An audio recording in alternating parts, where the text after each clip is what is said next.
So Membervault sits in its own category in this series because it's not a course platform, it's not a community platform, but it is built around a specific philosophy.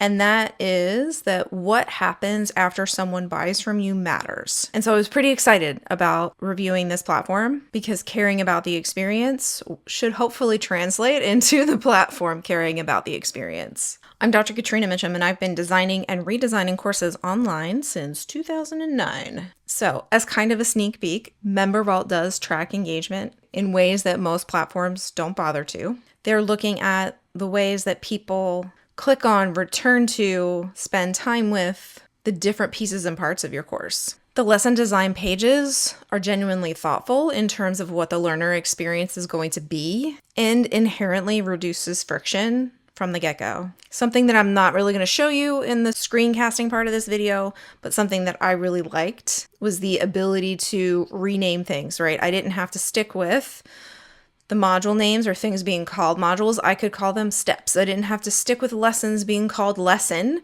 In the student view, I could call them tasks. And so I could send signals to my learners that this is action-oriented. We are doing things and taking steps toward the goal that we're trying to reach. So let's dive in and see what other cool things they're doing. Okay, so logging into Membervault lands you here on this dashboard. I'm not really going to go through all of these things, but adding a course is also pretty easy. You just click under content, which of course that's where everybody puts their courses, right? And then you have a bunch of product options. So when you click add product, it lets you decide if it's active, what type of course or product it is. So is it dripping on time? Is it dripping on date? Is it a rolling drip? Do things have to be completed in order? I'm selecting no time or order focus, and then you get to name it. And then if you want, they do have some templates for you, or it says you can import a product. I am not going to test that out because that's not the goal right now. So once you add a product, this is what you get. So you can always adjust those settings, and basically you're thrown up at the top. You can add modules. There are different types of modules. And then within the module, you're then prompted to add lessons. So you can add as many lessons and as many modules as you like. And then this is what the lesson building space looks like. You can decide whether or not you want video. You can also embed video in the lesson text, and I'll show you that with the piece that I've already built out. You can decide whether or not you want comments. You can decide the lesson activity and homework. This is the part I was very excited about. Give files, and then also quiz questions. So we are just going to go ahead and jump into the course that I have already built so we can start tearing this apart. Okay, so this is my course maker. I'm going to click on edit. So I have module 1 in here. Okay, so these are my 2 modules. I did go ahead and name them step 1 and step 2 because when I was in here playing, it was the easiest way to build what I need to build. So we're going to go ahead and jump into step 1 so I can show you some things. So if you've been following along the other videos, you already know that this is a brain dumping lesson where there are multiple pathways. So our first question that we are trying to answer is whether or not the platform tracks something other than clicking on a complete button or I watched a certain amount of the video, right? So I'm going to go ahead and jump into path 1 so I can tell you how I'm going to answer that question. So again, you get to put the title of the path. I did enable comments. This is the lesson text. You can see here, this is where I did embed a video. So if I wanted to embed another one, it's just directly in the box. So I could paste a link or click embed and paste the embed code and it will pull the video in. I can do the same with images. And then this lesson and activity and homework was the piece I was excited about. So I have put the instructions here on the student side that you'll see in a little bit. There wasn't anything here to then enter, right? This was just the kind of instructions, the activity instructions space. But what I did find is when you go to add a quiz question, you can select essay, which lets folks type in a box, right? Or you can accept a file. So you don't actually have to just have the standard multiple choice quiz questions that are kind of just like knowledge regurgitation. You can actually accept more engaging ways of actively applying information.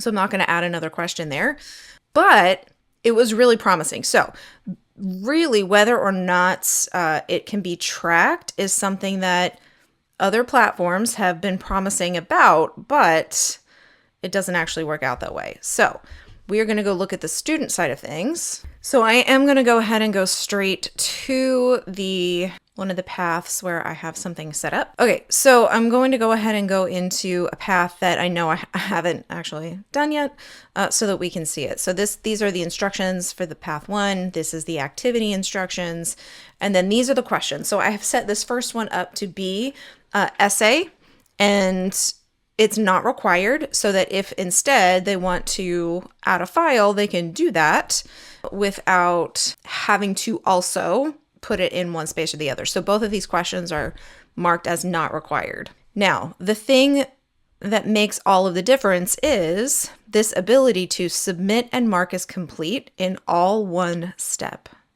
So I did that on path 2. You can see that's the only check mark I have in this course. And when I go into my other step, we see the same thing. I have not done anything except for click submit and complete in path 2, step 1. So then when I go into see what kind of progress I have made as a student, which to get there, you just click on members and then you just have to click edit on that member, we can see that I'm enrolled in CourseMaker and I have made it 20% of the way through. So I have completed 1 out of the 5 steps by doing that activity. So Membervault passes question 1.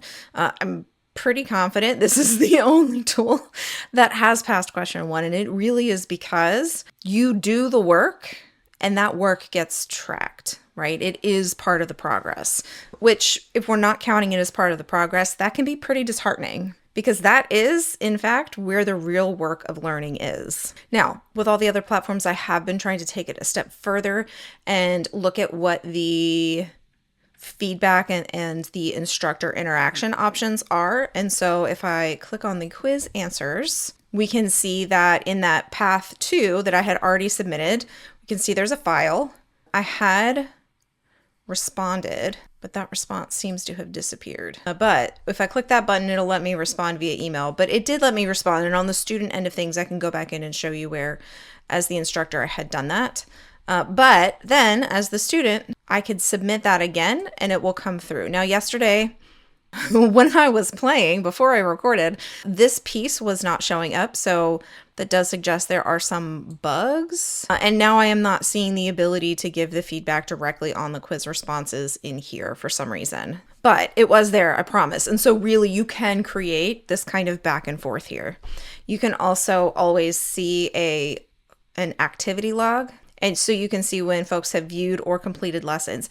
This, as a designer, can actually tell you quite a bit. If somebody keeps viewing and they don't ever actually submit the activity, like that could be a trigger for checking in on someone. Okay, so I popped back into the student end, step 1, path 2.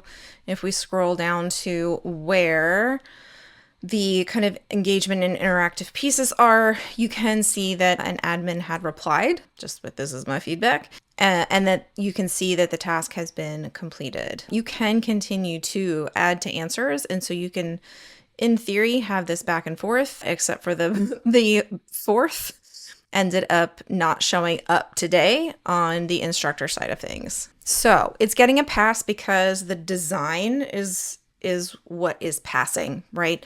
Bugs notwithstanding. Okay, so question 2 is whether or not there are branching learning paths built into the platform. I hinted at it a little bit earlier. That is why I called my module step 1 and step 2, because we do not have those paths. It is expected that modules and lessons will kind of be their own chunked things, but it is still the expectation that you'll just see everything and go and check off everything. So that leaves us to the workaround. So the workaround here is pretty similar to other ones. So my first module is step 1. And in here, I have titled my lessons, pick your path, path 1 and path 2 and path 3. So the thing that you can do in your paths is you can actually select lesson links. And so I grabbed the links for each individual lesson and I went and I put it into pick your path. The same way I've done in several other platforms that treat each lesson as an individual link. And so that's the workaround. It's the same creative workaround as all of the others. And I will show you what that looks like on the student side in just a minute. It does fail at having the ability to design a course where different folks have different pathways. Okay, so our last question is, how many clicks does it take to get from video or content consumed to actually doing the activity? So part of this is because of the way that it has to be set up, but I can go view this step and then I can pick my pathway and it takes me straight there. So the links are working. I'm going to go back into path 1 to show you kind of what the click steps are. So you can see I have written text. Okay, I also have the video embedded in here where they can easily turn on the captions, the task activity. So these are all of the instructions for the activity. And then I can type my brain dump in and then I can submit and mark as complete. This means that the platform also passes for question 3 because I have my content, I have the thing that I'm doing with the content, and I have the ability to submit it all within the same page. I'm literally not clicking anywhere except for having to type in a box or the click to upload, find, and then open the file that I'm trying to share here. And so really what it comes down to is the way that the lesson pages have been designed are really doing a lot for taking steps to creating a good learning experience. This is the lowest amount of friction that I have actually seen in any of the platforms. So if you're considering Membervault, the question to ask yourself is, do you want a platform that does have at least some effort with a positive result on designing a real learning experience, even though clearly there are some bugs? I didn't report them. I don't know how fast they respond to them, but there were some things that weren't exactly working, but the bones are there. The bones of this are good. There is a community feature that is in beta and is not quite ready. I didn't even bother showing you. But if you're okay with those kinds of things, then Membervault might be a good choice for you. If the thought of things not working makes your eye twitch, then you might not have as much tolerance for this tool. Now, other platforms also had bugs. If you don't believe me, go watch the Kajabi video. But this one did seem to have kind of like day-to-day changes in what I was seeing and experiencing. It is the most learning intentional platform I have looked at, and I only have one to go that I know is not promising. So Membervault did pass 2 tests. It passed question 1 and it passed question 3. It does not have learning pathways built in, but there is an easy creative workaround that's okay. That is, however, the best scorecard in this series, and I think I'm looking at 13 or 14 platforms. And what's interesting is that being able to say, yes, we're tracking actual engagement and we're making it happen with less friction. All it took was moving from 2 buttons to 1, right? It can be that easy, but we still have more work to do in terms of creating tools that really have the full-fledged experience of what learning can be online. This is the closest one so far, even though it still has gaps. If you're not even sure if you're ready to pick a platform, I have a quiz for you in the description. And next time we're going to look at our last tool. I've saved the hyped up one for last. We're going to be looking at school. Same lesson, same 3 tests. If it's not there, it'll be there next week.